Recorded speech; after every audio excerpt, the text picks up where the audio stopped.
When you're alone and wish that you could just bone, you know that you can go to Pound Town. If your head is reeling, just ignore all your feelings. You can always go to Pound Town. Romancing the podcast shows you rom-coms aren't so pretty, like a bunch of cheating assholes who all live in New York City. Rich people suck. You know, Mikey's a ghosting king, and Todd's into Ryan Reynolds. Paige wants Kurt every week to go to Pound Town, even with a fiancé. Pound Town, what would your best friend say? Pound Town, this podcast is waiting for you. Pound Town, Pound Town. Thank you for tuning into Romancing the Pod. You had us at hello. I'm Paige Wesley. I'm Mikey Randolph. And I'm Todd Schlosser. And today, Mikey made us watch his high school experience, a movie called Angus. All right, Mikey, so let's, I guess, dig into your childhood a little bit. Why did you make us watch this? This movie that is not a rom-com. So I watched...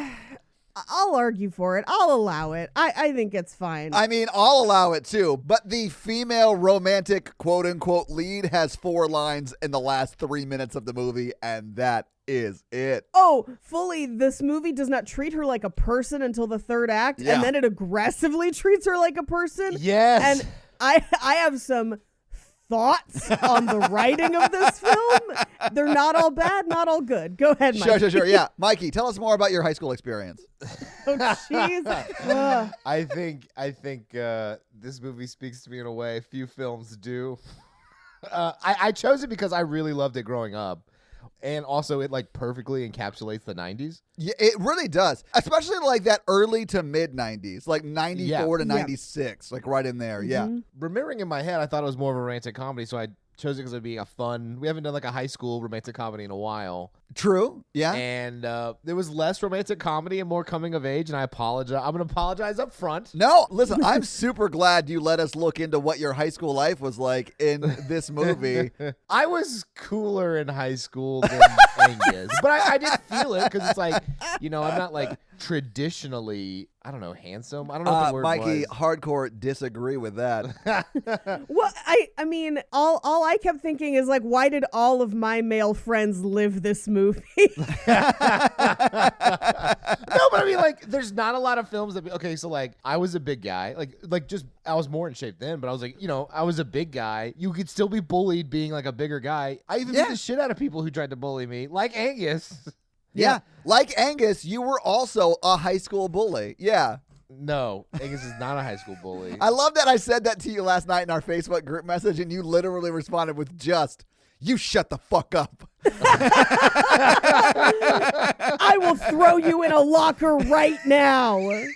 Speaking of that, I sort of sympathized with that character more because I was like the small, skinny, scrawny kid who hung out with someone bigger than me, who was like my high school best friend and is a great, great guy. But one of the reasons I clung to him my freshman year of high school was because no one would mess with him. And if I was close to him, I was safe. And then we eventually very quickly became very, very good friends. But there's just not a lot of movies about big, sensitive dudes. When I make fun of this movie, know that I'm largely just making fun of you for the fun of it. Oh, I thought this would be a fun time just because of how like vulnerable. I mean, like this sets up a pretty good episode. Oh, yeah. You guys are in for a treat, and I'm saying that going into it. But I think that I love the thesis statement, which is a phrase that you use, Mikey, a lot that I like. I really love the thesis statement of this movie, and that is that nobody's normal. Everyone's dealing with their own shit. It just feels like because you're in it, it's only you that's dealing with shit. But everyone's dealing with shit. Even like James Vanderbeek is dealing with shit. It's just that he's also not dealing with it well because he's an asshole and a bully. Right. And Angus is sort of a bully, but he's sort of more defending himself than he is aggressing, you know? He's not a bully, but that's fine. He breaks the same kid's nose 3 times. That kid starts it every time. Okay, so Does he start it when he's a kid or only until they get to high school? Because it honestly felt to me like Angus was beating the shit out of James Van Der Beek all through childhood. And then when they get to high school and James Van Der Beek is like a bigger guy now, he can't do that anymore. And then if James Van Der Beek would have learned his lesson, maybe this movie would have happened a bit differently. But like when you're treating people bad, sometimes they punch you in the face. And that is a lesson you have to learn to live in this world. I mean, yeah, I understand that. Please don't punch me in the face. No, I mean, I haven't watched it in like 10, maybe more than 10 years. Which actually, did you watch it on TV? I bought it this time. Okay, so that might be why you thought it was more of a romantic comedy, because the TV cut of this movie is completely different. Really? Yes, I have fun facts on it later. Yeah. Okay, so that may be why. Because I thought I remembered them like taking class, like talking more throughout the film in my mind. And then I was like, am I a crazy person? I don't think you are, and I don't think you're misremembering the movie either. I'll explain in fun facts what happened to this movie. Yeah. And like I think everybody relates to like growing up and being like, I don't like who I am. Yeah. And I think that's a big thing. And then like he didn't even want, I mean, he objectifies the main female character, I think, a little too much throughout the first couple of acts, but not in a way that's like disgusting. Do you mean Angus? And then when he gets, yeah, I feel like it's more just unrequited love. Like he, well, he doesn't really know her to love. Exactly, but he doesn't really know what love is. He just has like this intense crush on her, Right. and is so afraid to talk to her that it will never develop into love because he's not talking to her. Yeah. And by the time we get to the third act, I think we figure out that it's not really the love thing. It's just like, I want a moment and I want to feel like, you know, things can happen for me. It's more about like him feeling more comfortable, not really her. You know, you know what I mean? And that's what I love about the ending. Yeah. I love the ending because it's not like, oh, he got the girl. It's like, no, he had his moment. And if the girl happens later, awesome. Right. If it doesn't, he's going to look for another moment. And I fucking loved that part of this movie so much. Coming from someone who did get a chance to take out the girl he had a huge crush on in high school and ruined it because I took her to a movie I was so scared of she never wanted to talk to me again. I'm glad that I learned that you just need to find other moments. Yeah. And that sometimes you shoot your shot and you miss. Does she listen to this podcast? I think she listens to both of them, actually. I would really like you to at me, and I would love to interview you of Todd's biggest high school crush that he ruined. I would like that to be a bonus She's gone on to get married. In fact, her husband was a friend of mine in high school. We played soccer together. Yeah, I don't care about any of that. I want to know all the moment in time where she decided she didn't like you, like what led up to that moment. I also am not sure it was a date, but in my mind, it was a date. I think that's a question we can ask. It would be you wouldn't be a part of that interview. You would just listen later and edit it. Okay. You're going to make me edit an interview I'm not a part of that's fully about me. Maybe I am the bully. I'm sorry. Paige, what did you think about the movie overall? So I'd never seen this movie. Same. There's a part of me that wishes I wasn't watching it this week. I don't know what it is about the last 2 weeks that's been like finding out about some things that happened to friends that literally were this movie. But then also last week I listened to the edit and I feel bad because it sounds like we cut out a traumatic first kiss story from me. Oh. But it was just uneventful. Like it was just not a great story. Yeah. Sorry about that. No, it's fine. Cut for time. I feel like cut for time. I feel like I didn't super like the first act, but then the movie got so much better. Yeah. And like within a handful of scenes, it goes leaps and bounds from being not written well from a dialogue standpoint to being some of the best dialogue ever. And I was like, did two different people write this script? Because the first act of this movie is bumbling its way through what it thinks are jokes to a point that I'm like, God, do I have to watch another hour of this? Like, what's happening? And then it abandons that completely and just gets into 2 acts of people being like, everyone feels different sometimes and you have to fight for who's you. And I was just like, oh my God, it's Boyd Dumpling. It is Boyd Dumpling. But Paige, I think personally, if I had seen this when I was 8 in the 8th grade or 9th grade, I would have fucking thought the first 30 minutes of this movie were hilarious. I did too. I agree with you now though, Paige. As an adult, I look back and I'm like, ugh. To be fair, I feel the same way about the first 30 minutes of Superbad. Okay, yes. But like, I kept thinking about if somebody remade this movie today, I think we would lose a lot of the jokey parts and we would just get the earnest version. Okay. And we would be left with that. And I think it would be more of like a Dumplin', which although Dumplin' is very funny, I think it really rides on that kind of earnestness that really benefits this movie that's lacking in that first act. And I feel like I would love to see this remade today. No, yeah, absolutely. Yeah. But maybe we should just get into this movie because there's clearly going to be a lot of unpacking of Mikey's high school career that we're going to have to get into. Yeah. I like cried like 3 times watching this. I was like, this is me. We open on, he's like, my mom named me after my dad, Angus, a cow's name. And it didn't help that I was a big kid. Yeah. And mom was in labor for 2 days.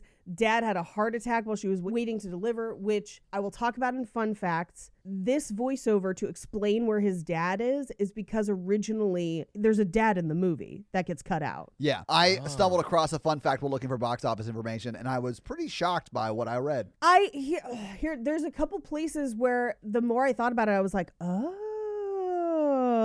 Yeah. Can we just say it? Let's talk about it. Let's unlock this fun fact because it's worth opening up now. I'm like sitting here in anticipation. In the original script, not only was Angus's father alive, but he and his mother were still living together as gay people attracted to like their respective genders. Yeah. So essentially, he is born as a fat kid into a family with a lesbian mother and a gay father who it is implied befriended each other in high school and then just like stuck it out together because they were tortured in high school. Which is like it's one of those things where I'm like, knowing that gives the story a lot more gravity, where you're just like, when the grandfather and the mom have a conversation about her struggling in school as a fat girl, which made me cry as is in this movie. I know. On its own, it was sad. On its own, it was sad. But Yeah. then to learn that, like,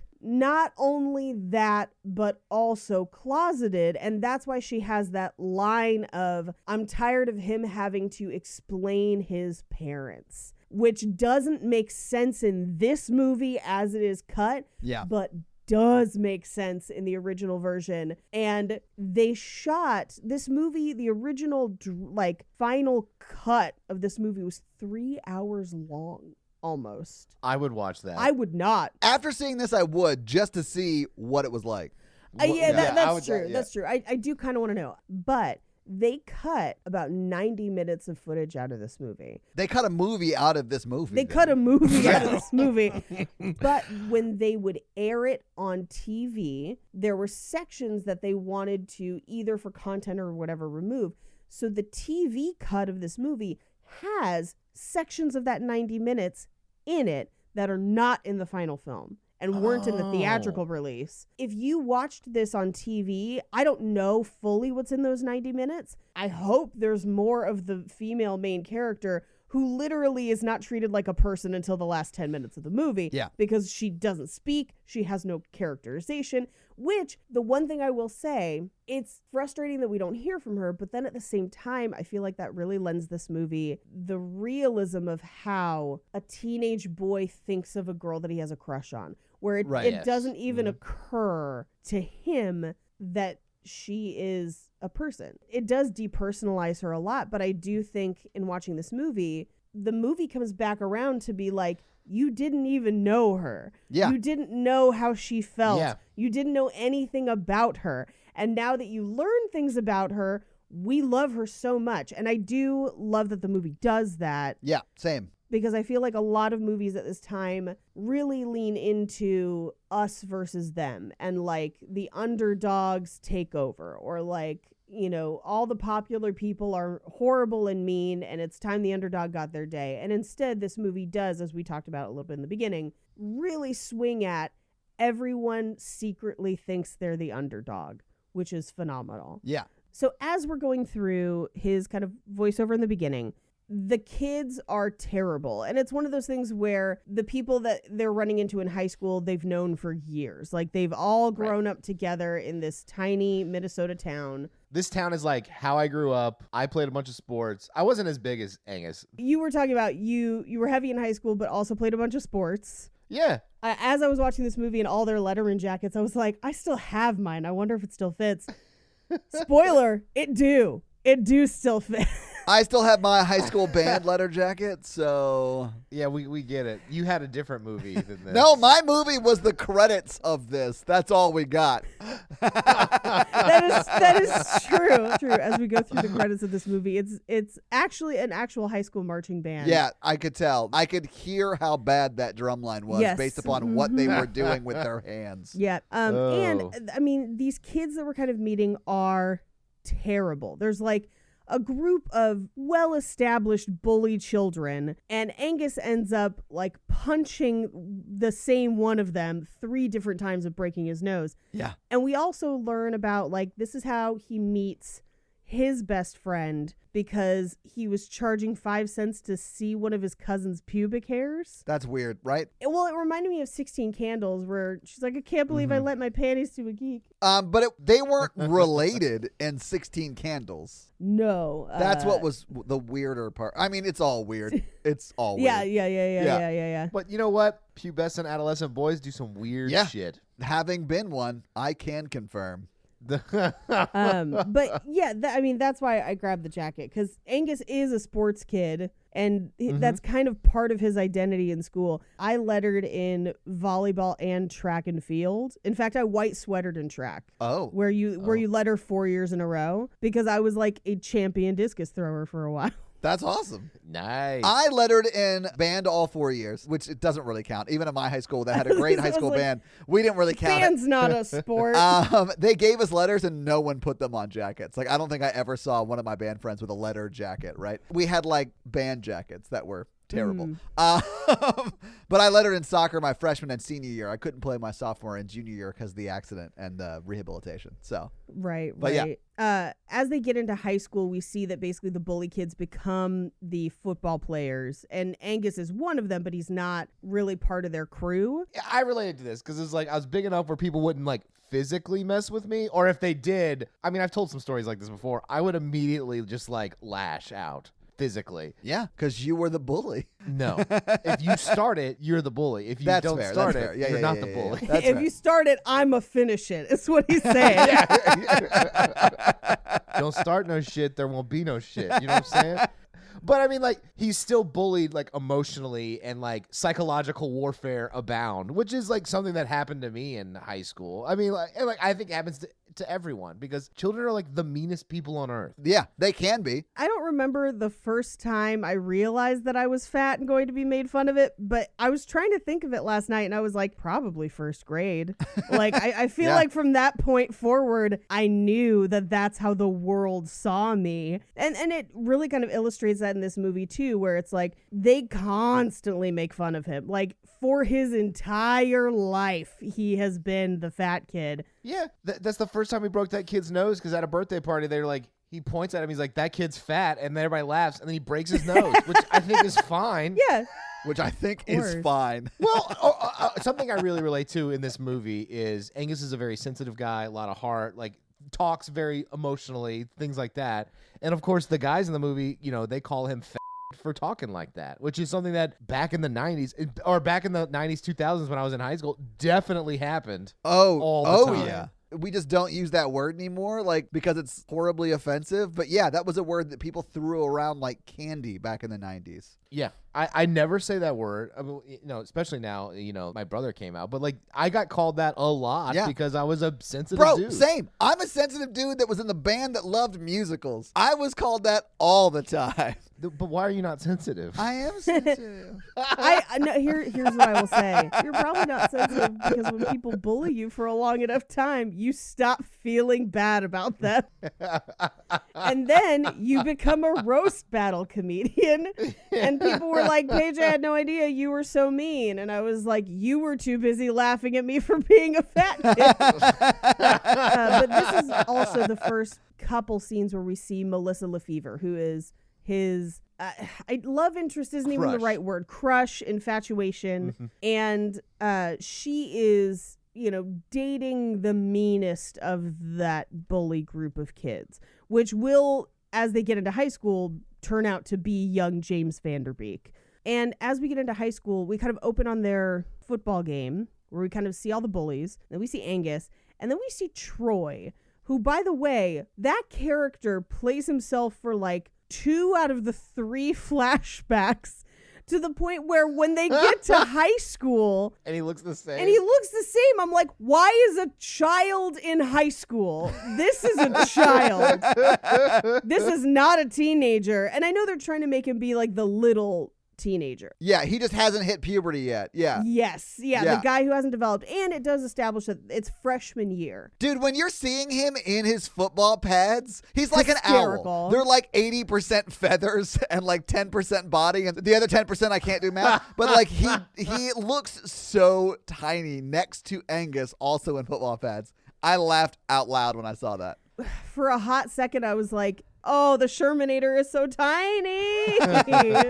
The kids all look like actual high school students. Point for this movie. And we cut to a chemistry class where Angus is kind of demonstrating what will be the thesis statement for this movie. His idea is basically, if you can introduce an interloper, if you want, like something that is uncommon to a system into a homogeneous system, and it can last long enough, it can convert the system into a new system. And he's testing it through the whole movie. And what they do try to do at the end is compare that to like, you're different and the world is its own thing, but if you can just last and be you, you'll be okay. And I feel like couching it in this chemistry thing kind of buries the lead on it until the very end, and it doesn't have as much of a payoff as they think. But what we're supposed to get from this scene is just that he is good at chemistry. Yeah. And as the class is letting out, this is where we kind of see all of the football players again,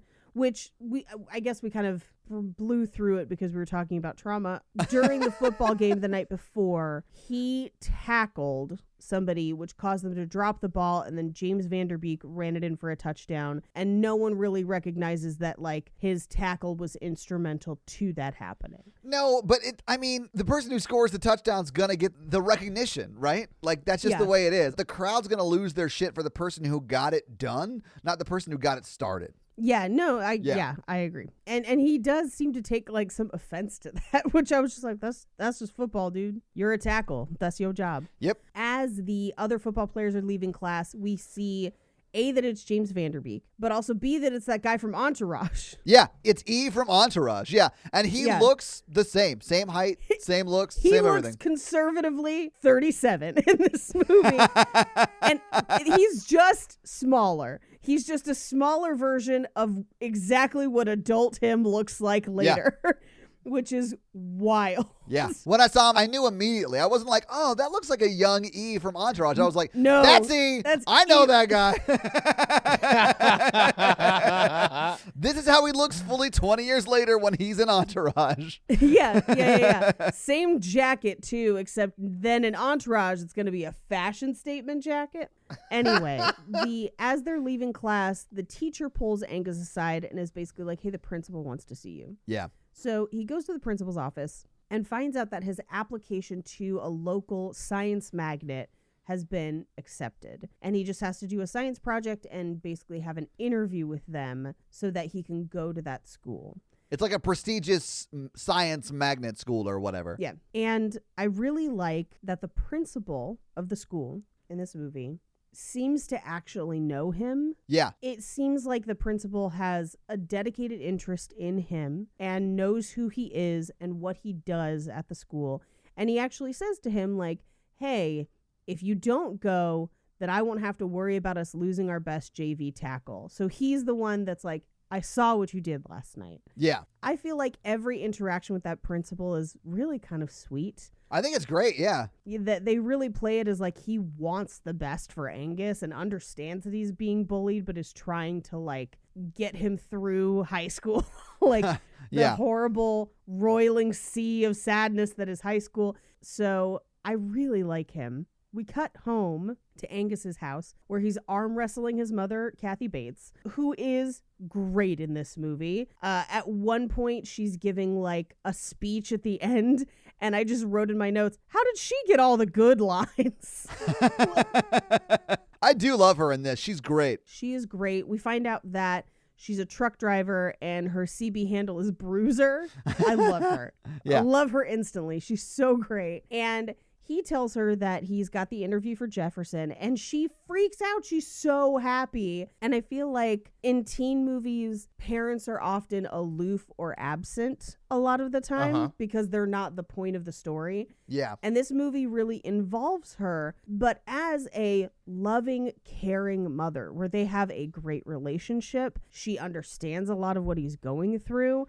And I love her in this movie. Same. She is great. Yeah, she's great. We also find out that his grandfather lives with them, and he has to wake him up with a vinyl copy of Taps every time.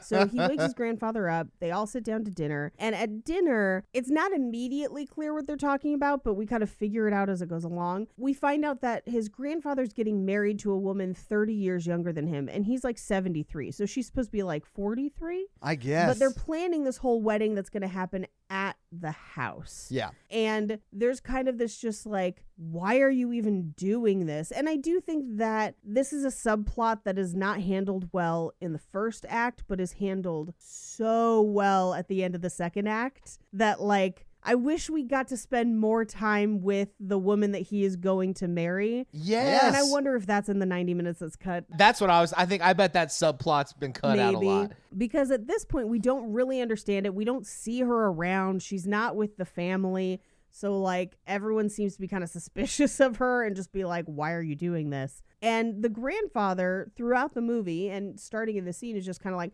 because I liked her.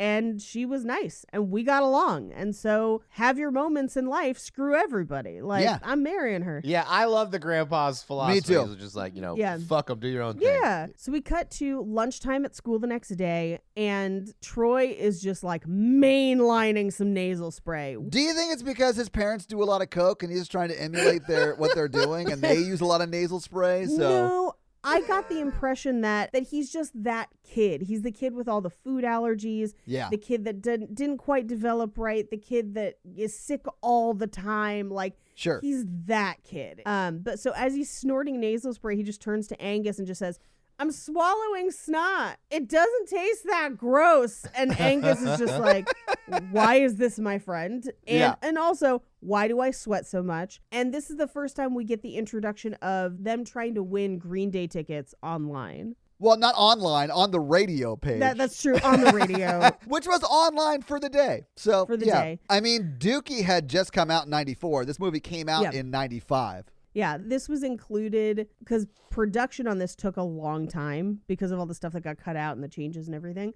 So it may have been included before Dookie actually came out, and I have explanations for why. Oh, no shit. All right, cool. So Troy is basically like, you can't go to that science magnet. You'll be a nerd forever. You'll never get babes. Girls don't want brains. And I'm just like, girls would be happy with a tech salary. Get off his back. Let him go to science school. Yeah, that's what I was thinking too. But in that time period, jocks did sort of rule the school, which is one thing that I love about the 21 Jump Street movies. How they sort of tackle how that's changed in like a generation. And I think that that's 100% true. I so badly want to watch those for Bromance Month or whatever. I love both of them. Yeah. But his friend Troy is basically like, stick with me. I play the accordion. So he's like, I know how to get chicks. Weird Al has unlocked the secrets. Let's do it. This is at a time period when Weird Al was a pretty big fixture in my life.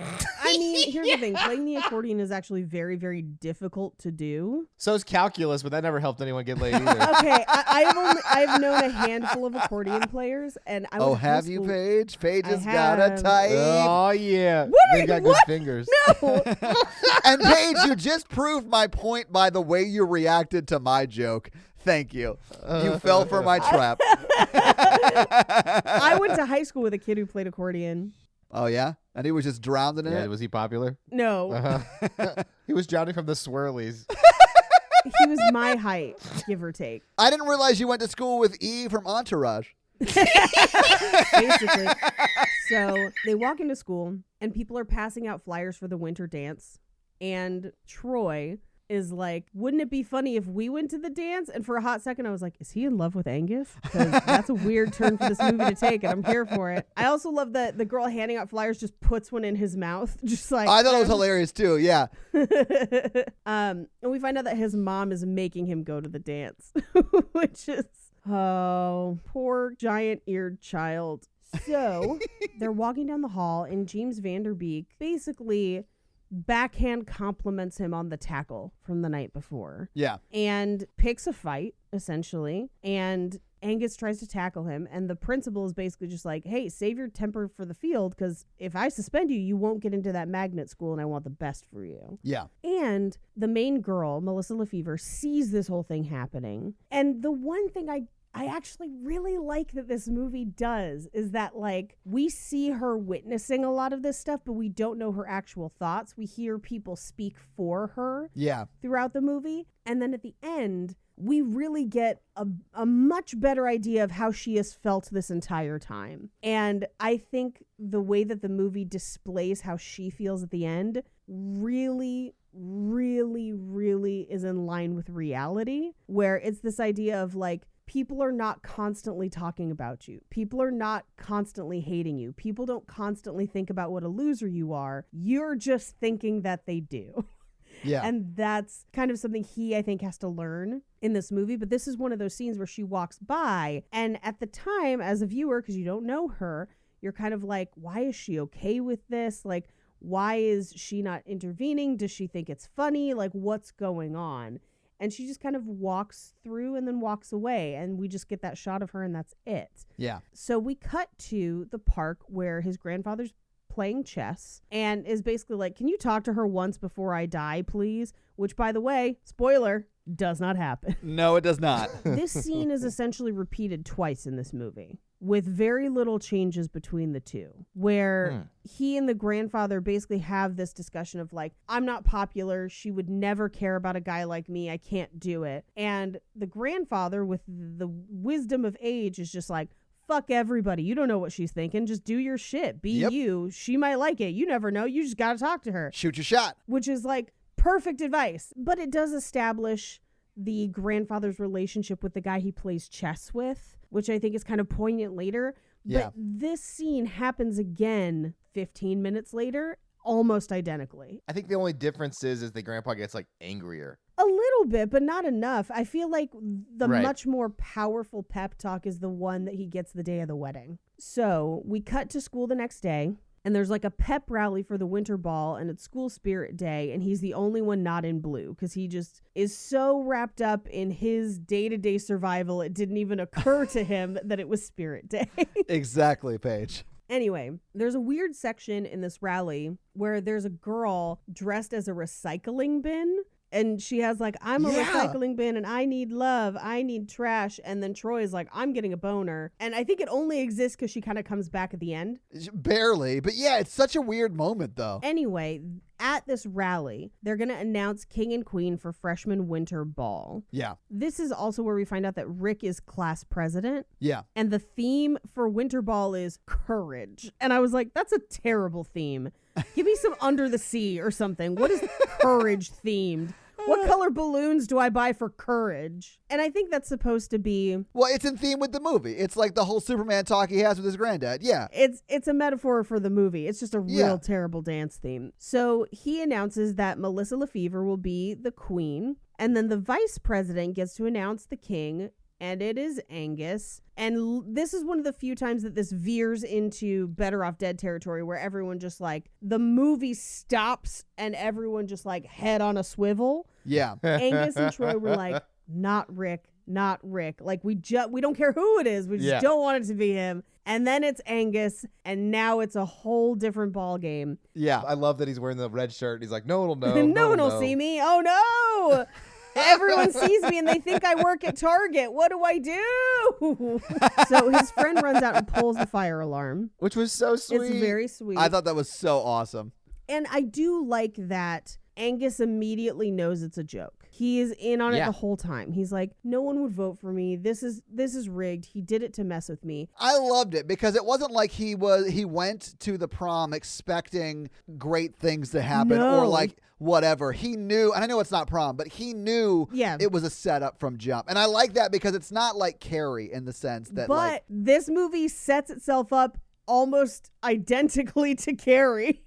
It's true. That's true. Anyway, we find out that as part of this dance, he gets to dance with Melissa Lefevre. Yes. And he gets in his own head about it and is like, she's probably puking her guts out thinking about it. And he's never spoken to her. And she walks past him. I honestly think she does not know it's him. That was my head canon at this point in the movie where they announced it and they were like, Angus, and she was just like, who's that? And in this scene, as she's walking past, she's literally like, why is that person staring at me? And that's her thought process. We don't get her thoughts, but the movie really kind of tries to lean you towards she's grossed out by him. And then with the reveal later, for me, it caused me to rethink all of her interactions in the movie. And I'm like, no, I think she just didn't know. I think that everyone is placing so much weight on what she thinks and what she believes, and no one actually knows because no one has talked to her. I do like sort of that they speculate the entire movie and then are wrong the entire time. Yeah. But we are forced to speculate the entire movie because we don't get any of that during the movie, which fine, whatever. I don't hate it. I don't love it. We cut to Angus's bedroom where he's still working on his science experiment, and he has what I can only describe as a chemistry screensaver that he's allegedly gleaning information from. But it's just one of those screensavers with the bubbles. It looks like what the early 90s thought DNA was going to look like. Yes. Yeah. Yes. Where he's just like, aha. Yeah. The mosquitoes and the amber. And you're just like, no. The love interest was in Jurassic Park. She was in Jurassic Park. There you go. She was. She's like, believe me, I know all about dino DNA. Yeah, they're about to go dance, and she's just like, hold on to your butts, and it's great. Yes. He's kind of talking to himself about what's she thinking? She'll be at the dance with Rick, maybe this will just be painful for a moment for her, which is so sad that he's just but so real.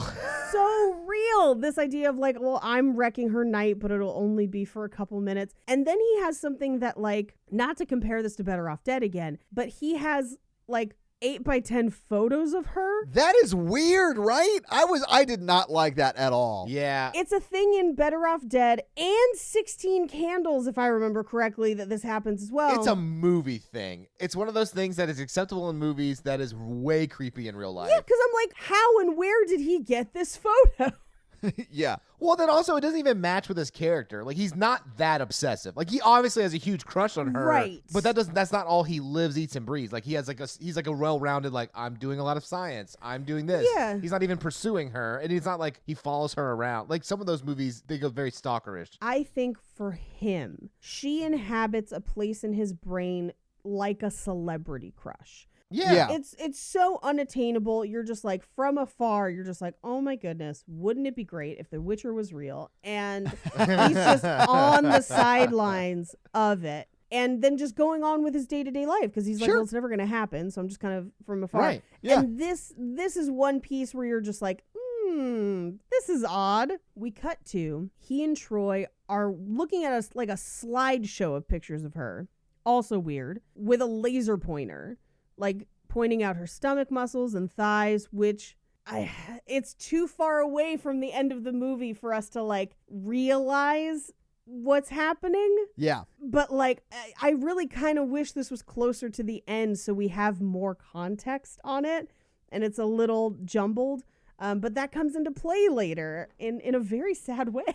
But what comes into play later? Her body issues. Because they're talking about her stomach muscles, her thighs, she's gorgeous, she's thin, she's all of this. Yeah. And then given what we find out later, you're just it's because people have been obsessing over her body this whole time. Yeah. Without even talking to her or thinking about her as a person. Which is what I'm sure a lot of high school girls, if not all high school girls, go through. Yes. Yeah. That's why Dumplin' is great. I love Dublin. But we don't get any of that in this movie, really. We get a mention of it, but we don't talk about it, really. Well, here's the thing. It's terrible. It's not her movie. It's his movie. Yeah. And I feel like her movie is a much sadder movie. but it's told from his point of view. And I feel like as far as he knows and understands, she's just beautiful the way she is naturally, and he's obsessed with it. Yes. And doesn't realize anything that's going on underneath the surface. But this is where Troy decides that he's going to cut Angus's hair. Now, this kind of bothers me a little bit. I love his fake haircut. His fake haircut's hilarious. Yeah.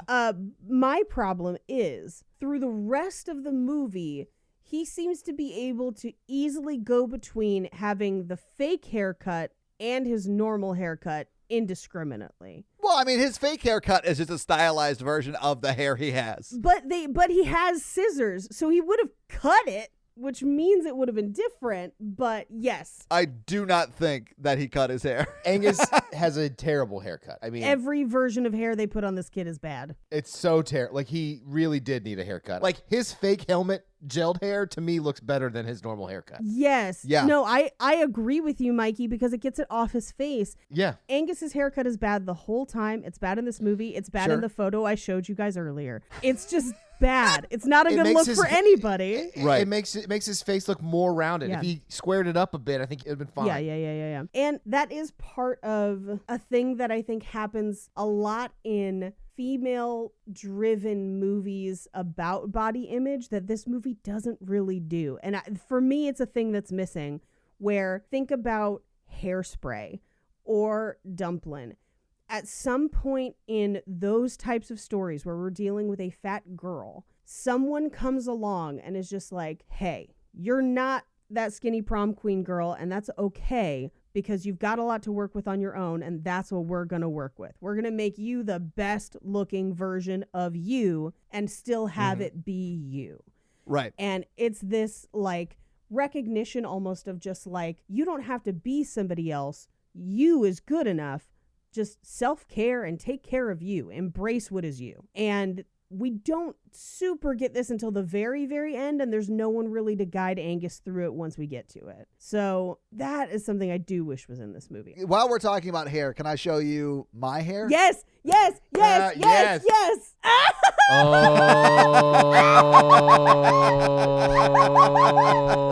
no. Oh, Todd. Yeah. Oh, no. That is a real picture of me. There's so much there. Yeah. It's an extra layer. You have a head layer. My hair was legit down to the middle of my back at that point in my life. Yeah. Well, I mean, you do look like you're in band. Yeah, I was a touring musician at this point in my life. No. I meant marching band, but that's fine. Oh, I mean, I had previously been a marching band person. In this photo, you look like you are about to give a saxophone concert. When did you decide to stop looking like a vampire background extra in an Anne Rice movie? Oh, God, yes. It was much later than it should have been. The band lasted about 6 years. It was probably the last 3 I cut my hair. Okay. Oh, you mean when you guys were getting big? Yeah. We were to the point where we had an image consultant come in, and the first thing they said was, "Ooh, you got to cut your hair." Yeah. And also shave your goatee. Those are the 2 notes I got from that person. And a bunch of clothing like stuff. They should be like, you need to dress like this because what you're doing does not work for your body shape. Yeah. And also lose 40 pounds. Jeez. I don't know if I showed you guys. I know I showed it while we were recording Cult Podcast a couple weeks ago. And it's the picture that they used as evidence that I would have dated a magician. But it's me sophomore year of college. I demand to see this. I wore a rocker shag for a long time. Oh my God. Paige, you look like you have just come from a fucking My Chemical Romance show. It was Fall Out Boy, because at the time that was my backup go-to, yeah. At the time I was following them around all their shows in Southern California. We saw them like 5 times that year. There's a lot going on there. There's a lot going on there. All right, I am sending Angus Michael. I want to see this. Oh my God, Mikey. I mean, I can still see you in there. Yeah. Yeah. That's amazing, Mikey. So this is where he talks to his grandfather and tells him what's up. Basically, he goes in to remind him to take his pill and is like, hey, they've kind of pranked me to be the prom king or, dance king or whatever. And I can't dance and I shouldn't go. And it's, whatever. He basically is like, I used to just beat this kid up. I could just beat this kid up. Yeah. And this is where his grandfather's like, no, and I'm going to teach you how to dance, so don't even worry about it. And he's driving him and Troy to school. And this is where Angus is like, I'm huge. I'm constantly sweaty. I don't feel at home in my body, basically. And his grandfather's just like, yeah, everyone in your family's big. You are normal for what you come from. And everyone sweats, and it's fine. Yeah. But at this point, his grandfather attempts the glow up unsuccessfully, where he takes him to dance classes, which do not go well. He ends up stepping all over her feet, and he's kind of having to concentrate too hard to get the dances down. And then they go to pick out tuxes, and they don't have anything in his size in black. And the only thing they have, they call it plum, but it's maroon, really, as far as a color. It's like a wine color, kind of. It's not a desirable color. He wants to just fit in and be normal, and they're making him go in what they call plum. And it does make him look like a plum. No. I'm going to argue for this suit. I like this suit. I like this suit. But as a high schooler, as someone not okay with who they are, it's definitely I don't want to stand out any more than I have to. Please just find me a black Exactly. suit. I completely understood why he was having an adverse reaction to plum suit. I have been there. And I do think they do him a bit of a disservice with the cummerbund and the ruffle shirt. I feel like if you take those out and just give him a nice tie, it actually even looks better than it ends up. But that's not a tux, though. I said the same thing, because the suit he's wearing to his granddad's wedding funeral looks great, and it is appropriate for, I think, a school dance. But yeah, that's what I was like, wear that. Yeah, that's what I said, but it's got to be a tux, apparently. I don't know. But also, this is the 90s, and 90s tuxes were different. They were bad. Terrible. Yeah, they were bad. But all that to say, I saw where his grandfather was coming from in this scene of try this on. It'll fit. It'll be comfortable, and you will actually look okay in it. I know you don't think you will, but you will. And to be honest, at the dance, the lighting at the dance makes it difficult to even see that he's in a different color for most of the time. I know, it looks black. It looks You're black. Right. But so he doesn't even want to try it on. He's just not having it. We cut to that night. He and Troy are practicing learning how to dance with a blow-up doll named Wanda. Yes. And Troy is filming it so that they can review the tape so he knows how to dance. It's like game day footage, Paige. Yeah, exactly. And he's talking about Melissa Lefevre the whole time, of how he feels about her. And it's actually very, very sweet, because he's not objectifying her. He's like, she's smart, and every time I see her or think about her, I get this pit in my stomach. And I think you mean boner in my stomach. That's what Troy says. That's not what he says. He's basically just no, I get nervous. I like her, He gets butterflies. He's butterflies. It's very endearing. And we get a tiny montage of him lifting weights and watching Flashdance, which I'm like, this is just more fodder for my Troy and Angus end up together theory. Oh, no. Sure. And as they're kind of going through their montage, we find out that Rick Sanford, who's James Vanderbeek, wins the Green Day tickets. I know. Oh, so funny. And he's lifting weights, and he's like, I hate that guy. I hate that guy. James Vanderbeek plays the best douchebag in this movie. He is a very good douchebag. Yeah, and his two friends, E and the other guy who didn't go on to star in a horribly sexist HBO show. They're great. They're all great in this. They're all horrible. They are all horrible and great at the same time. And we cut to the high school where Troy gets kind of cornered by the bullies. And he basically is like, Angus is going to blow your bonehead face off on the dance floor. And I'm just like, that's not a thing. This is not You've Been Served or save the flash. Save the Last Dance. Yeah. And the way they react to that seems insane to me. The fact that James Vanderbeek at all looks concerned because he can't dance is insane to me. No one gives a shit, kid. Well, I think this movie does a great job of showing that James Vanderbeek is threatened by Angus and has been since childhood in different ways. Yeah. And is insecure about about it. Like, you know. Oh, you mean like when someone punches you in the face every time you say something to them and they break your nose? I think that's called bullying, Todd. Yeah, I think so, Paige. I think it is. Yeah. When that thing you say is you're a fat ass or the other F word, yeah, you get punched in the face. I mean, one time he just asked if he wanted to play football and then said he was as big as a field, and then he got his nose broken. Angus was showing him the punch line. And it's not a good one. He could have had better fat jokes. As someone who has written a ton and had many thrown at me, fat jokes in this movie needed work. But I mean, like, he's good at science. Like, he's different than him. James Van Der Beek is very insecure, and I think that comes across in the movie. And he doesn't really understand this guy. So then all of a sudden he thinks about it. He's like, oh, well, what if she does like him better because he's different than me? I think they do try to do that. I think the dancing is the weird element. Like, I don't know why they picked that. I think that's a weird thing to focus on. But then, like, if he was like, well, what if he is a really good dancer? Because it's like, what if our bullying attempt backfires? Yeah. Well, and we find out later that James Van Der Beek can dance. So, like, right. I don't even know what this was about. You guys don't remember, 90s was about, like, really, like, breakdancing in the center of a circle kind of thing. So, like, maybe if they thought he could do that, then their bullying attempt would really backfire. Oh, my God. But if he could have... Right? So he basically makes James Van Der Beek nervous, and James Van Der Beek, at this point, I think he has to start plotting ways to either get Angus to not go to the dance or to make the dance so unbearable that it's not a good experience. Right. We cut to them in the locker room, which is where we find out that James Van Der Beek stole his shirt and his underwear, and they shove Troy in the lockers. Oh, man. And we kind of realize that, like, Angus can't hit him or else he'll be expelled, so he just kind of has to take it, which sucks. But one of the things that he says, or rather that Rick Stanford, James Van Der Beek says in this scene is, you know, isn't this your dream? Don't you want to dance with Melissa? She's been bitching about it. Basically making I can't get her to stop talking about how mad she is or whatever. Yeah, and this was before I got to the end of the movie. But this is just me in my notes at the time was like, I don't think she is. I think she's oblivious, and I think he's saying this to be hurtful.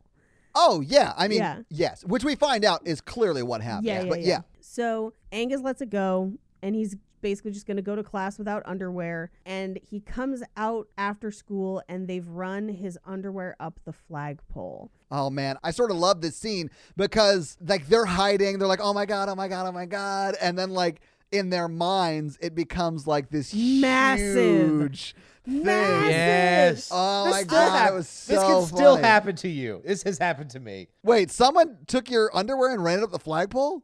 No, but I mean, a little thing that it's embarrassing that happens to you, and you like, think it's going to be like the end of the world.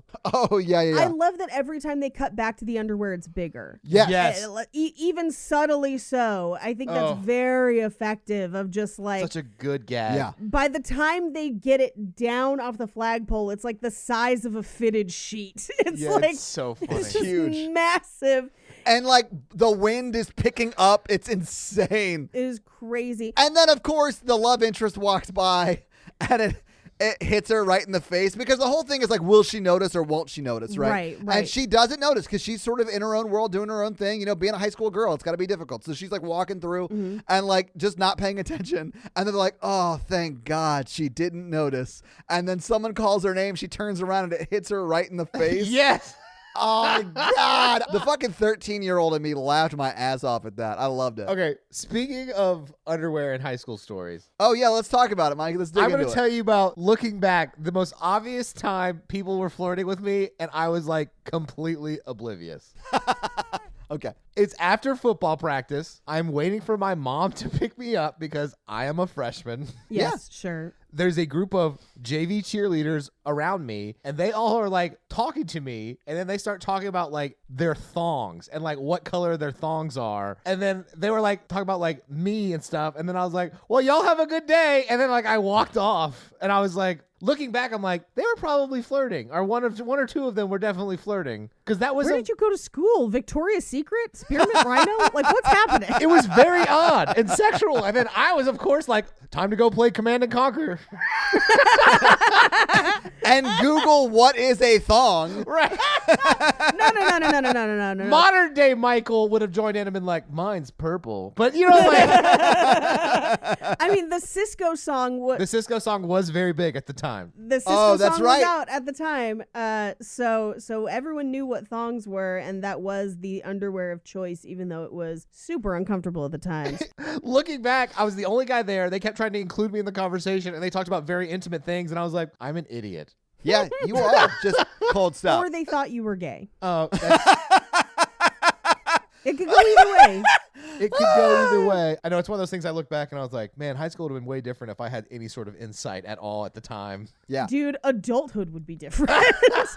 So Angus kind of stomps off angrily, but understandably, Yeah. and gets separated from Troy a little bit. And so Troy gets cornered by the bullies. And they're basically like, you're going to help us play a prank on Angus. And they have him in the dumpster. They beat him up. They break his arm. Yeah. And then like yell at him for getting his arm broken. Yeah, they toss him on the ground. And I was like, oh, his arm is broken. Like, Yeah. absolutely that would break your arm. The sound he makes in that scene of pain just hurt my heart. I know. It's so sad. I know. He's like, he just starts sobbing. Yeah. Well, in that moment, that initial like screech when he hits the ground is so childlike that you're just like, oh, he's a baby. He They is a hurt baby. him. He is a baby. They, He's like they hurt 13. him. Yeah. Yeah, so sad. So we cut to Angus showing up at the park to meet up with his grandfather doing chess. And this is essentially a repeat of that other scene. Yeah. It's just a little more forceful,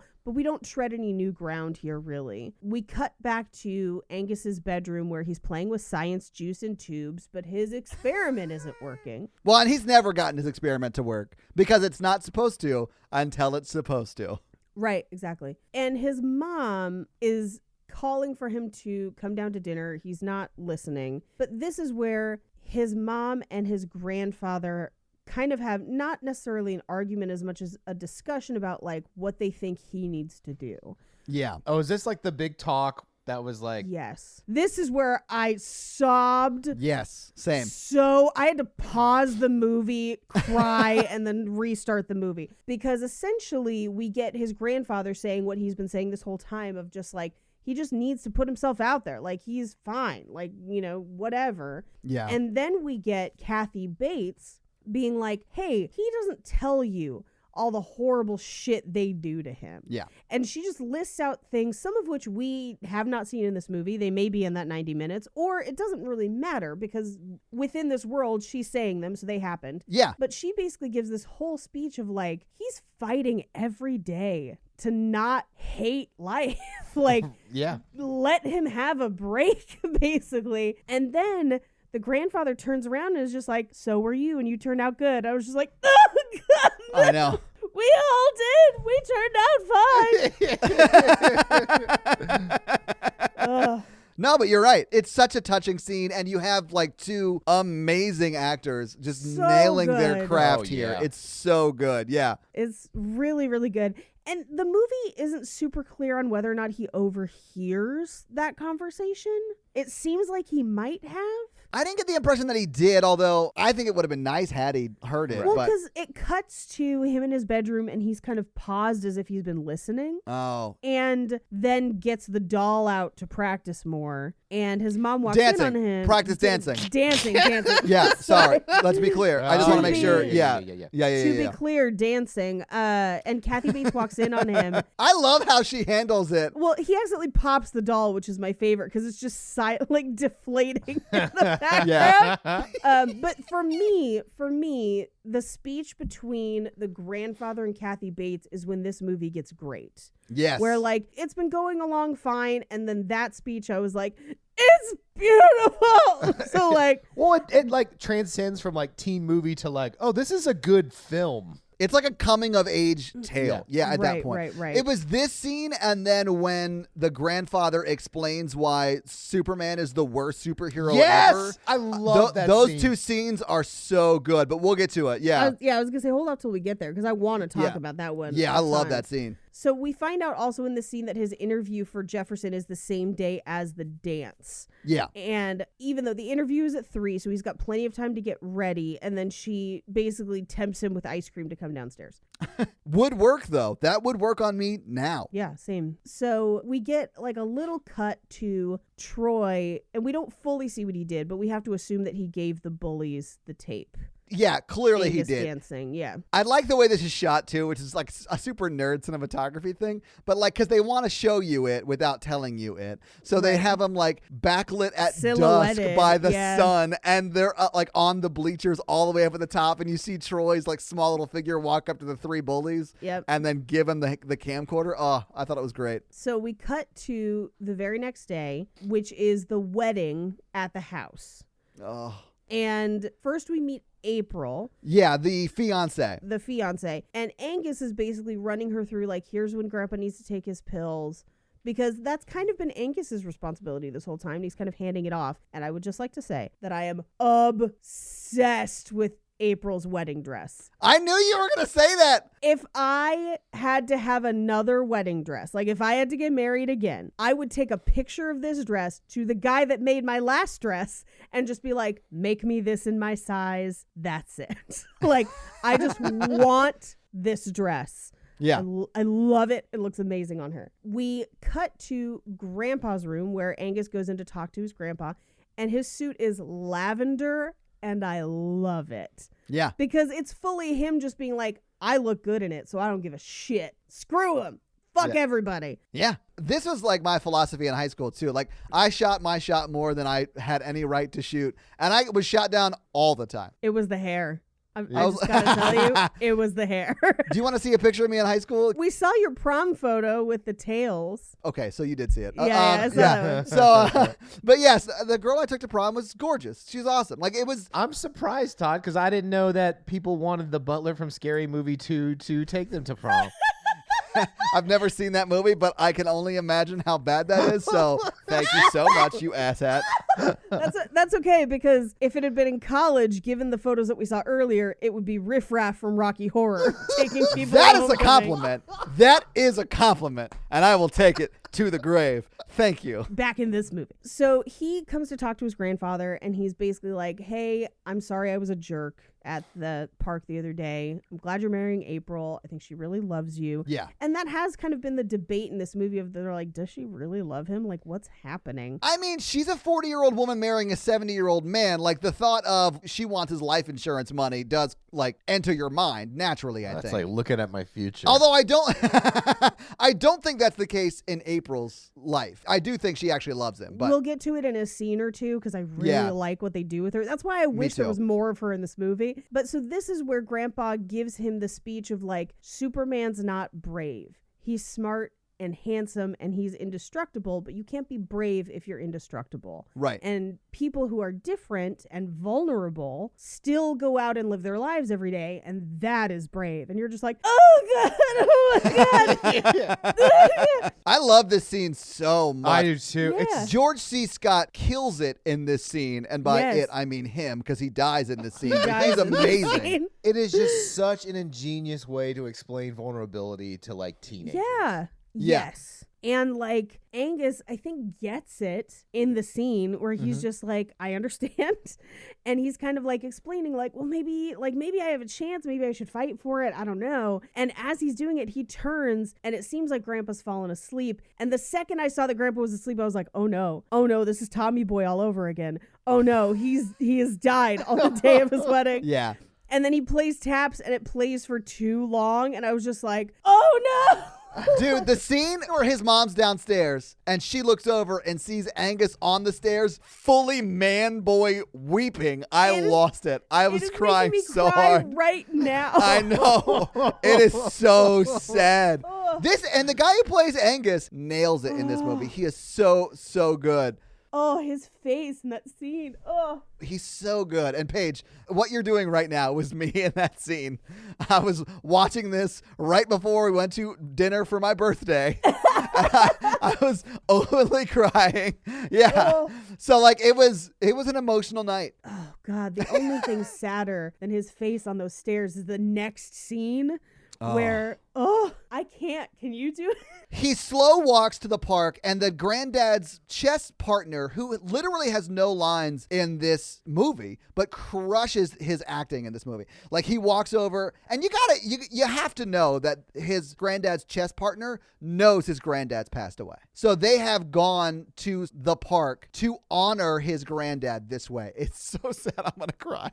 And Angus walks up slowly, and we watch the whole walk up, and he moves his pawn out 2 spaces and puts the king down. Yeah, he It's checks so the king. sad. I was just like, oh, God. It's so sad. Oh, my God. This is where I had to pause the movie and cry more. I was just like, Yeah. no, why? Literally, at the beginning of the wedding scene, when the VO in that scene starting out is, some people then leave your life forever. Yeah. I knew that George C. Scott was going to die. Yeah. Because you don't say that when someone gets married. It has been established that George C. Scott was going to move in with April when they got married. Yeah. Right, But you're right, still right. going to see your granddad. He's just Right. marrying somebody. I knew he was going to die, but man, it's so sad. Yeah, and we cut to the next scene where he's at the park. I guess you have to assume probably right after the scene Yeah. we just saw Yeah. in a couple hours. Yeah, I would assume that Troy came there to find him. Yeah. And Troy is kind of like, hey, maybe you shouldn't go to the dance. But he's clearly saying that because he knows what the bullies have. He basically Right. tells him without telling. He's like, they're probably planning something really big to embarrass you, and they're going Right. to bully you, and you shouldn't go. Yeah, please Right. don't go. And at this point, it seems like he's not gonna go because the interview's that day. And I think he's just like, fuck it, man. Like, life fucking sucks. I'm not going. Then he comes home to April. He's like throwing away the wedding decorations, and April shows up.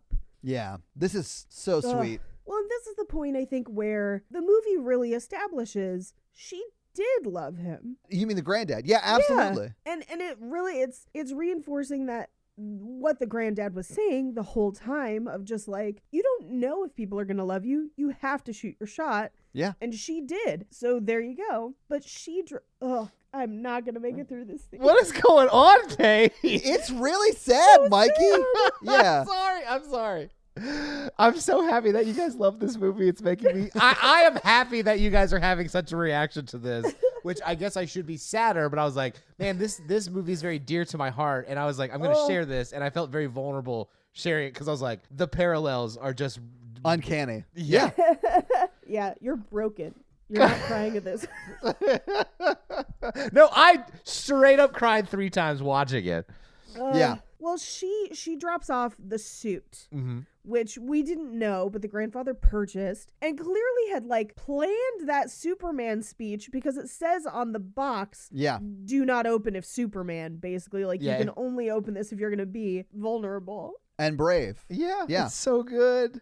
Paige, you're gonna make me cry because it's so sad. It is so sad. Oh, so good. So he puts the suit on, which, by the way, I also love that she tells him it's going to look amazing. She's just like, yeah, I love this suit. It's going to look great. Well, I mean, she was into the guy wearing a turquoise suit a few days ago. A lavender suit. It was lavender. Sorry. Yeah. So it tracks that she would be super into a plum suit. My favorite line of the film after he tries it on.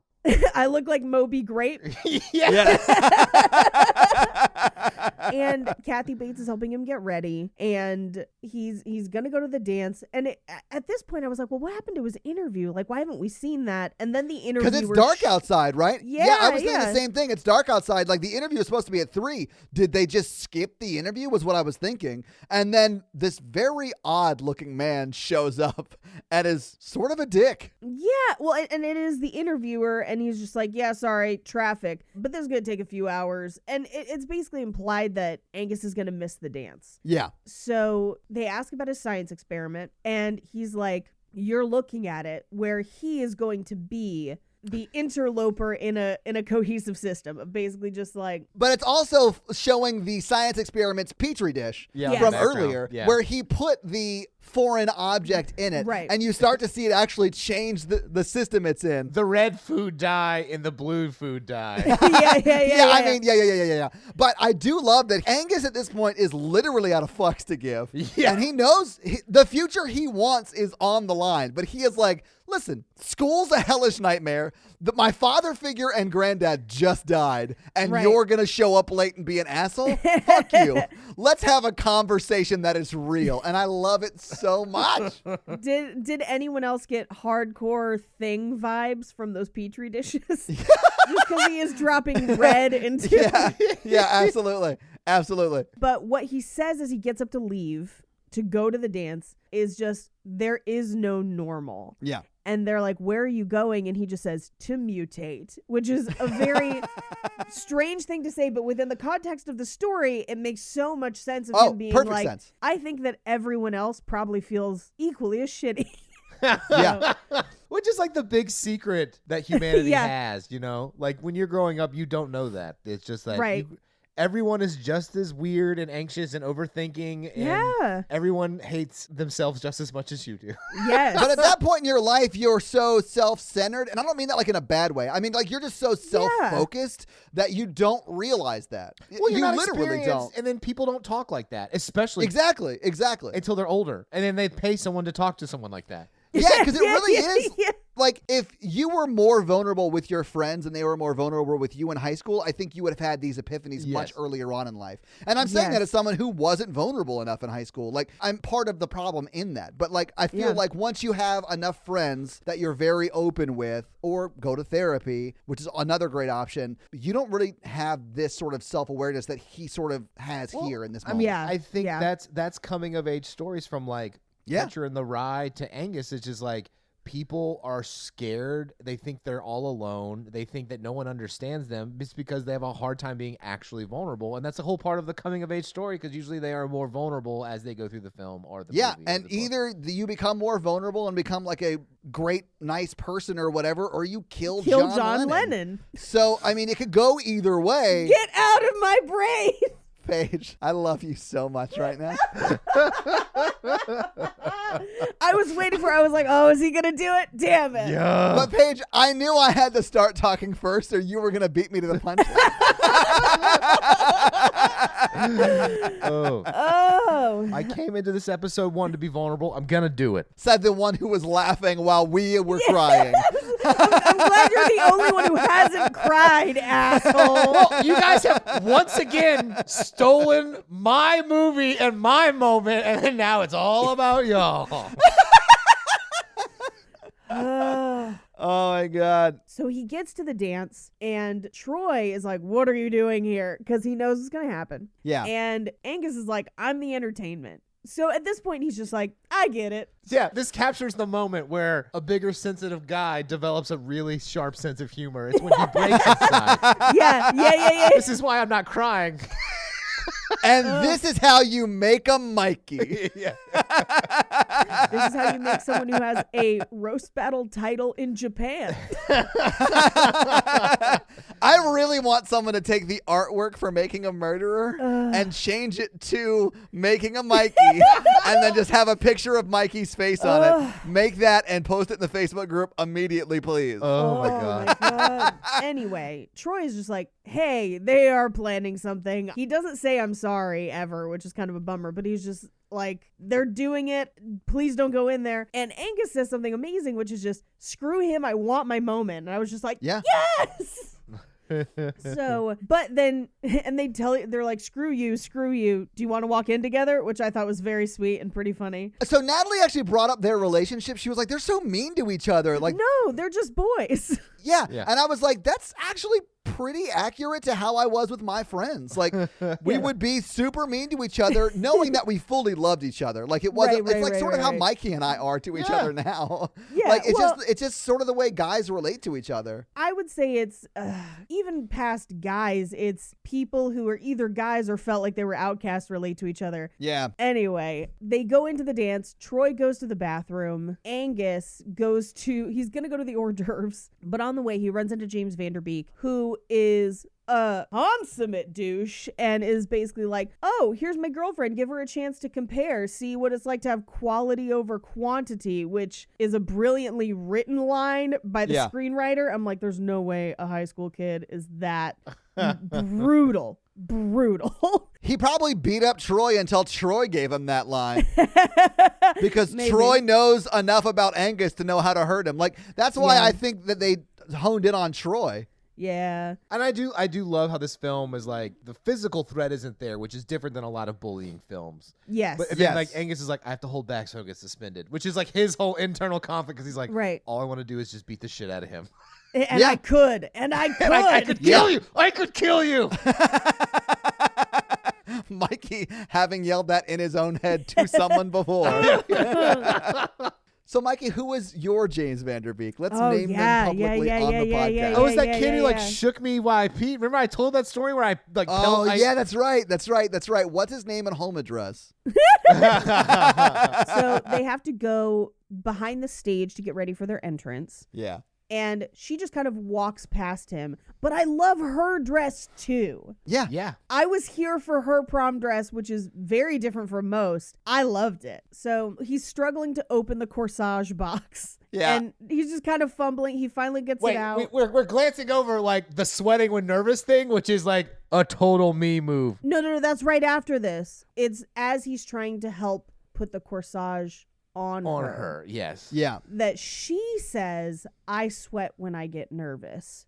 Don't you? And he's like, I sweat all the time. Yeah. Like, what are you talking about? I've never not sweat. And she says, well, guys are supposed to sweat. And then she follows it up with, I don't like everyone staring at us. And he's like, you've got to be used to people staring at you. And she's just like, no, I don't like it. And it's this like realization of like, oh, she is just as nervous. Yeah. Like, she's just as scared. And going through her own shit. Well, I guess we find that out later. Yeah. Yes, because in a total Mikey move, as soon as he gets vulnerable, someone tells them all of their stuff immediately. Stuff they've never told anybody. Yeah. It's a little out of left field when it happens. But that's why I relate. I was like, wow, this happens. Yeah.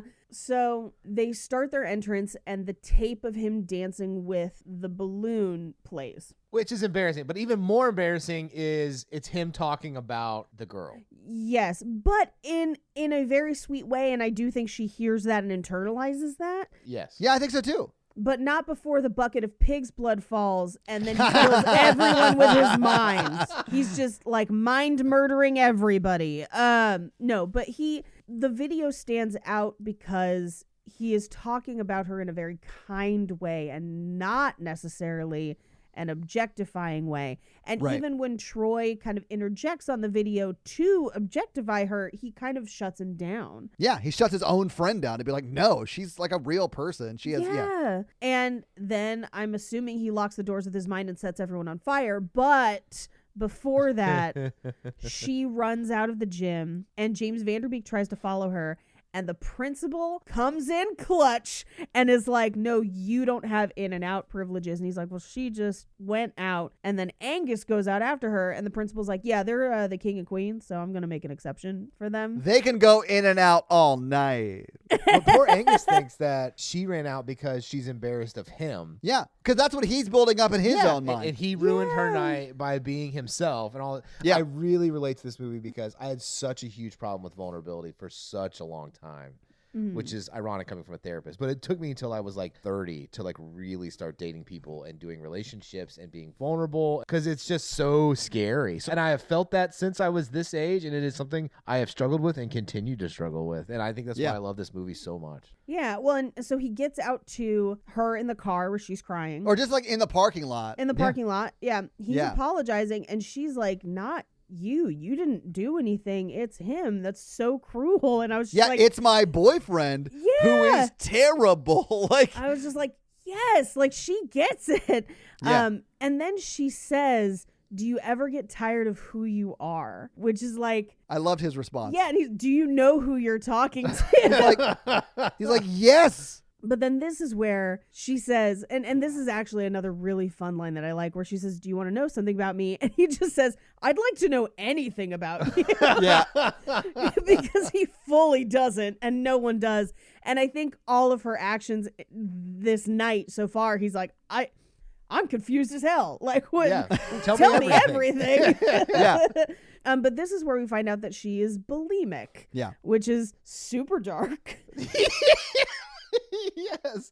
I love how and she's like, do you know what that is? And he's like, yes, I'm fat. Of course I know what that is. But he handles it, I think, and Mikey, correct me if I'm wrong, he handles it like you would handle it, with a banger joke to like Yes. cool the tensions. Yes. He's like, yeah, I tried to do it once, but I was still hungry, so I tried to eat my own arm. Yeah. I was like, that's a pretty solid joke for a high schooler to think up off the top of his dome. And like, he tries to like de-escalate the situation, let her know she's safe and all that stuff. I thought it was great. I do really hope she gets treatment, but yes, Yeah. I do No, think absolutely. in the moment he did what he could. Yes. But she tells him, she's like, you're the only person I ever told. And they decide to go back inside. And he's like, I can't dance. And she's like, we'll survive. Which, like, I was glad that she felt better about it. But I was like, I feel like there would be a lot more crying after the bulimia talk. But sure. But not with that banger joke. Yeah, I guess. Laughter is the best medicine, Paige. Okay, but also some treatment for disordered eating. So, Yeah. He's only 15. But yeah, do it now before your teeth fall out. He's not yet a therapist. He can't get her help. Yeah, I think he's talking about from Angus's perspective. Yeah, there's only so much Angus can do. She needs to get help, but he doesn't know how to help someone with bulimia. Yeah. Mikey, do you think it's funny that we both grew up to give people good relationship advice? Right? And at least you got one already. I'm like, basically, don't do what I do and move forward. Honestly, everyone should be asking Mikey for advice and then doing the opposite. No, I give great advice. I just do. It's an external thing. He Internally, does the opposite. That's the problem. I'm like, I should have done that. I'm going to do this.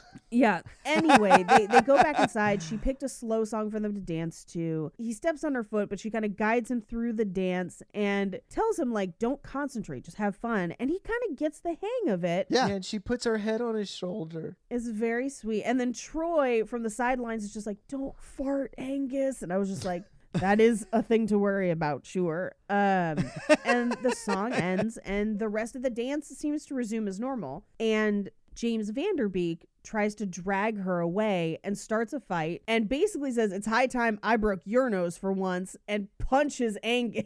Which he doesn't, because he punches like a weakling. Sure. Because, he's much smaller than him. But then he literally says, like, good thing you're leaving. And Angus says, like, I'm still here, asshole. I'm going to be here. And and we're all weird. You're not normal either. Fuck y'all. I run this shit. As he's beating him up, too. I think that's important to mention. Yeah. As the fight is going. Well, he's not punching him. He's like pushing him away. Yeah, but he's falling every time. Yeah, I think that's how he gets away with not getting suspended like Vanderbeek does. At this point, the principal was pretty much on his side, probably from the beginning. Probably never been suspended for punching him. Yeah. Anyway, Melissa LaFavor, leaves Rick, basically like walks away from him and is like, no, I want to dance with Angus. Like, we're going to dance. Yeah, she wants another dance. Yeah. A not required dance. Right. And as he's going to go dance with her, he invites Troy to come with him, and he just says, do you want to spaz out with me on the dance floor? Yeah. Which is very sweet. And before he does, he punches Rick in the face, and he breaks his nose. With his cast. It's great. Troy breaks his nose with his cast. Because, again, Rick broke his arm. So, Oh, yeah. Totally deserved it. And then a girl notices him, and he has the same sort of moment. Yeah. It's Recycling Girl. Yeah. Oh, is it? Oh, yeah. It's the same girl. Yes, it's Recycling Girl. Awesome. I did not realize that. That's amazing. So they all go have a good time on the dance floor. And then Melissa asks, will you walk me home after the dance? And he does the Irish swoon where he like dips her. Yes. And they walk home. And she kisses him goodnight and walks inside. He puts his crown and his jacket back on. And then we get the voiceover that, like, Rick got suspended and Angus doesn't go to Jefferson. He stayed at his high school. And he's basically glad that he had his moment. And maybe he'll go on to have another. And maybe she likes me. Who knows? I'm here if she decides that that's what's going on, but I'm going to basically go live in a way that is less afraid than I have been. He basically says, Yeah. I'm going to live going after one moment and then the next, and then I want another Right. moment, and then I'm going to have my moments, and, you know. I loved that. Yeah. I was Yeah. afraid it was going to build to them like, oh, now she's with him. And that's super unrealistic considering she just broke up with her boyfriend that night. It's also not the point of the movie. I know. think. That's why I'm so glad they didn't do it. Like, Yeah. I think the point of the movie that George C. Scott's death really drives home is that you've got to chase these moments. You know, one at a time, chase them down and have them. And he does. He celebrates it. And then that's the movie. Full credit. So I think we've clearly talked a lot about this movie. I'm not sure we're going to have much final thoughts, but I am glad I watched it. I wish I had watched it when I was younger. It's a great movie. That's my Yeah. final thought. Yes. Thank you for coming with me to my childhood. I'm torn, and Mikey, you might be able to corroborate this for me. Yeah. I feel like even seeing it as a teenager, I wouldn't have fully grasped it. I feel like there are some things about the experience that this movie depicts that you only get from life experience and growing up. I agree. I think at the time it just felt good to be like, wow, they made a movie for With a like fat me. guy. Yeah, Yeah. But I related it to it more just as like they don't make movies about emotionally driven dudes who can play Yeah. sports, and you know they make decisions based on emotion and the fat stuff, and like not being super cool but not being like a super like having your own thing. Right. I mean, at the time I was like, they don't make movies like this, and it's one of the reasons I Right. like movies that are well written, because it's like not like a normal teen movie, and I Yeah. think it transcends that. When I watched it this time, I like straight up cried like, man, I am so glad this was a part of me growing up. And I think I related to it more of how I turned out looking back than I did at the time. But I loved this movie then. I wish they made more movies like this that are more realistic and they set good messages. And I think they have a couple of times, but like, especially the ending, because it's been very tempting and very easy to be like, he gets the girl, blah, blah, blah, blah. And that's not realistic. And I think he still learned his lesson and was happy by the end. Yeah. And it wasn't dependent on someone else, but he got a moment. You know, being okay, being vulnerable doesn't mean that it's going to end well. It just means you have to be okay being scared. Yeah. Well, that's why I love the ending of Dumplin' too. Yes. Oh, yeah. It's something that Dumplin' also does. But I honestly would love a remake of this, like a present day remake of this. I think would be so good. But no, I've cried enough. I think we're fine. No, but I want you both to know that's my struggle, is like being vulnerable and not being Superman and like all that stuff. So this movie really captures that. I don't mean to hurt you, Mikey, but I don't think anyone was going to confuse you with Superman. Wow. You didn't murder half a city yeah. block of Metropolis and then act like it's not a big deal. Yeah, Mikey, you're not Superman. You're watchable. This is not Zack Snyder's Superman, okay? Do you have some fun facts for us, Paige? I do. I mean, we talked about most of them Sure. when we kind of had to go through like what changes they made. But let's start off with the band Weezer was actually asked to write a song about the film, and they actually write two. Oh, yeah. Obviously, there's that scene where, you know, he's wearing that sweater and someone pulls that thread while they walk away and it just destroys the sweater. Yeah, that makes sense. I didn't even talk Yeah. about how my first concert was like Green Day and Foo Fighters and all that. Like, I wanted those tickets. Not to be weird about it, as a 33-year-old woman, I have those tickets to Hella Mega Tour when it finally happens to see Green Day, Weezer, and Fall Out Boy. Yes. Anyway, so Weezer was asked to write a song, and Rivers Cuomo actually wrote two songs after reading the script. One of them isn't used. It's a song called Wanda, because he sings from a first-person perspective about my mom drives a big rig and my daddy's gay, which was the original plot. Yeah. The one that they do use is You Gave Your Love to Me Softly. So they do shoot almost all of the exterior shots in front of an actual high school during an actual football game with an actual marching band. And it's Owatonna High School in Owatonna, Minnesota. Oh, awesome. Okay. Yeah. This is James Vanderbeek's first film. Really? Is this before the Creek? Yes. Let's get into Green Day. Okay. So throughout the film, Green Day is referenced a ton of times, and that's because the guy who was currently producing Green Day's albums at the time, Rob Cavallo, was also an executive producer on this film. Really? Yes, and he actually hasn't really gone on to produce other movies, just albums, but this was kind of almost like his way of like, hey, I've got this new band that's coming out, basically. That's amazing. Yeah. The original title for this movie, which I totally understand why it doesn't work as a film title, but I think it's a better descriptive title, is A Brief Moment in the Life of Angus Bethune. Oh, that's a Which- good title. That is a good Yeah. title because it really brings home this, like, it's just a moment. Like, he's Yeah. making it this huge thing, but it is one moment. Well, it's also based on a short story, and I wonder if that's the name of the short story. I think it is the short story. Yeah. And James Vanderbeek was 18 years old in this movie, playing a 14-year-old, Yeah. which makes sense. So Charlie Talbert, who plays Angus, met the director in kind of a weird way where he was caught making fun of him behind his back. And the director was like, well, then maybe you should audition for this movie if you're so fucking funny. And he did, and ends up basically getting the part. But like those are our fun facts. That's about all we've got for this movie. That's amazing. Yeah. That's amazing. All right, well, let's do some box office then. So what do you guys think the budget for this movie was? I don't think this is a lot. I think this is low budget. 5 mil? 10? It was $1.5 million. Oh, wow. Yeah, that makes sense. So it came out on September 15th, 1995, and was 8th at the box office the Ooh. week it came out. Also in the box office, I'll just run down the list. Number 1 was Tu Wong Fu, Thanks for the Memories, that whole movie. Oh, yes. Yeah, so great. Clockers, I don't know what that is, but I'm assuming it's about dicks. Dangerous Minds, Hackers, Usual Suspects, Oh, Braveheart, oh my God. Mortal Kombat, Yeah. Oh, well, okay. Not yes, but no. and then Angus. Angus is number 8. So that was the order, right? So like it was out at a time where huge movies was out, and it still made $1.9 million at the box office, and it was 8th, and it made $1.9 million. That's really good for Have you- Pretty sure my mom took me to see this in middle school. Interesting. That's probably appropriate. Have you seen Mortal Kombat? My Yes. mom also took me to see Mortal Kombat in middle school.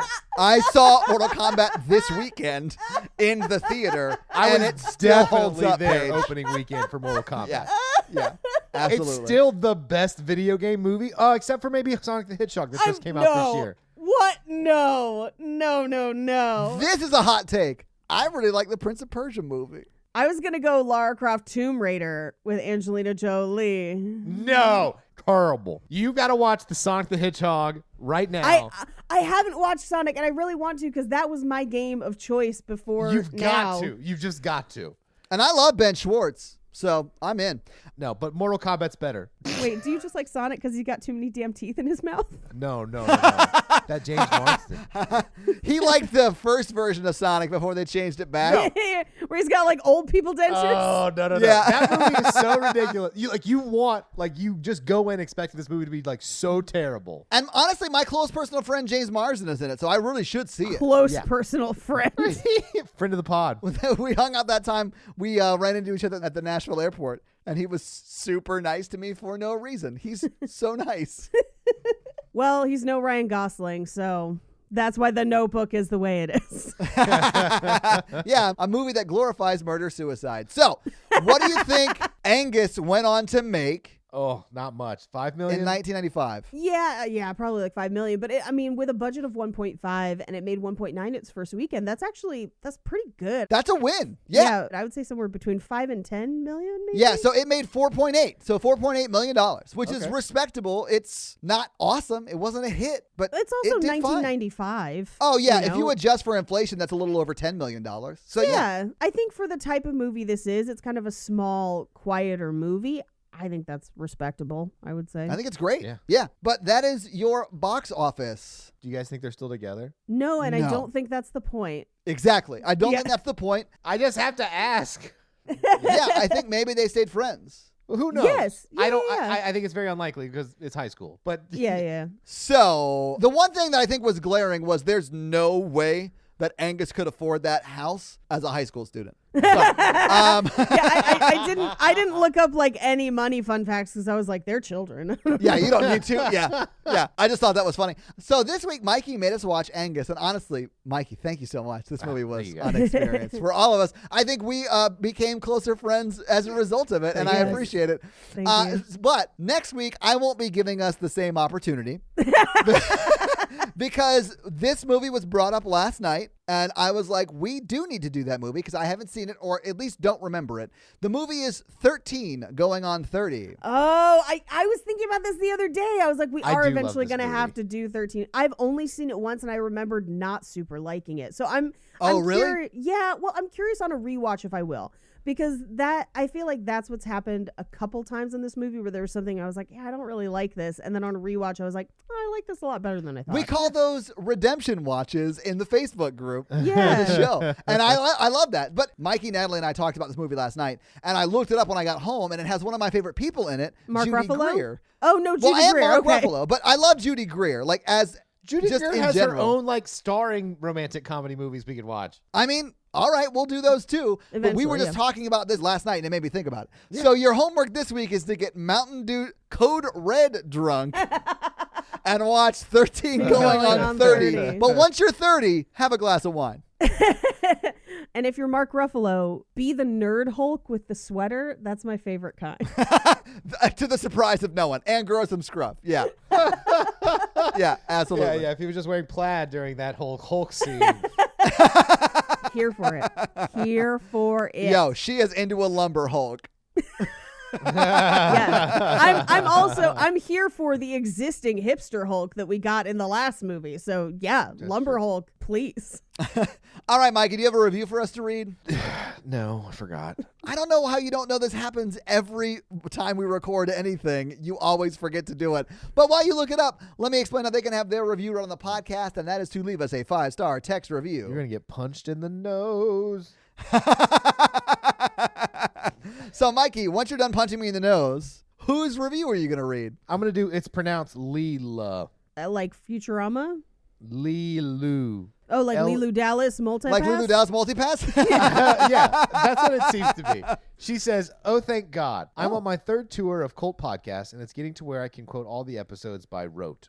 So I'm freaking pumped to realize I love Paige's new venture, too. Oh, awesome. I needed this. Romancing the Pod is great. These three are pros, they're hilarious, and their chemistry is solid. It's like sitting at a table talking about classic movies with your homies, except even better because you get to be alone. This review clearly written by an introvert. As I drive around at night to stay sane without going out of my house for real, just listening to podcasts, I feel that so hard. She ends the review with, I'm about to binge all the available episodes because I have zero self-control like that. Keep it up, amigos. 5 stars from me. 5 stars. Thank Jesus for the dome. Yeah, thank you so much, Lulu Dallas Multipass, Lulu. for that awesome 5-star review. So, yeah, guys, if you like this power throuple that we have here on this podcast, make sure to check out our other podcast, The Horror Virgin, and that is the only other podcast that Mikey and I are on, but Paige gets around, and she is on 2 other podcasts, Black Card Rehab and Cult Podcast. So, guys, definitely check out those because they're amazing. If you want to follow us on social, we are at Romancing the Pod Show. Yes. On Instagram, and we are at something else on Twitter who I just have never taken the time to learn It's just Romancing Pod Show because they have a character limit and it's show SHO like Showtime. So guys, check that out as well. And if you want to follow us all individually, Paige is at Rampage Wesley everywhere, including TikTok, except for Twitter, where she is at Paige Wesley. Mikey is at MRandolph24, and I am at Todd J. Awesome everywhere. And guys, we got a P.O. box. So if you want to send us some love letters or whatever you might send to a P.O. box, it's actually not a P.O. box. It's like a regular street address. It's pretty awesome. It's 6688 Nolensville Road, number 108-34, Brentwood, Tennessee 37027. So send us some stuff. Yeah. That's going to be it for us, you guys. I'm Paige. I'm Mikey. And I'm Todd. And you complete me To completion. Laters, babies! Toodle pip. You're my heroine. Oh, God. my God. It's never, I know it's coming, and I never like it. I'm looking forward to New Moon so I can get more lines from Twilight. La, la, la, la.